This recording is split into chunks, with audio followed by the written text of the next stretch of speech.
All right, good morning. Beautiful Thursday here in Chicago. And for some, at least my kids, last day of summer. School's starting back, well, the new school, e-learning, but it's starting back nonetheless. So a big day in my house. See what kind of teaching skills Dad has.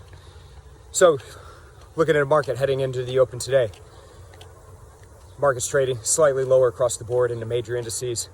Dollar was trading higher off of the FOMC announcement yesterday. So the FOMC, little throwback Thursday for you. A year ago this month, Fed funds rate, which is that rate we hear about on the news all so often that the Federal Reserve sets, was at 2.25%. You may or may not remember back in mid-March, they called a special meeting and took the rate down to zero in an effort to get ahead of this pandemic and the impact on the economy. So we're still sitting at zero.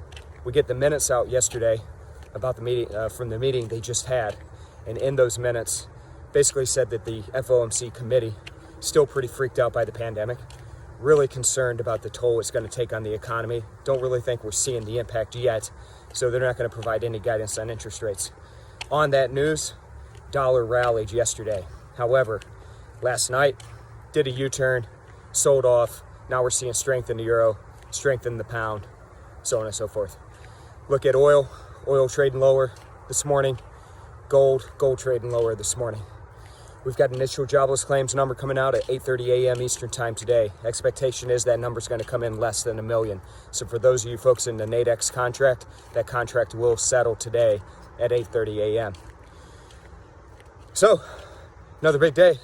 Still got a stimulus package we got to get past. Democratic National Convention in full swing. Headlines coming out of that. And tensions between China and U.S. Word on the street is they may be getting on the phone and hammering out a meeting here soon. That could shake these markets up. All right, everybody, have a good day today. Stay safe, stay healthy. If your kids are going back to school, good luck. I'll check in with you again tomorrow. Bye-bye.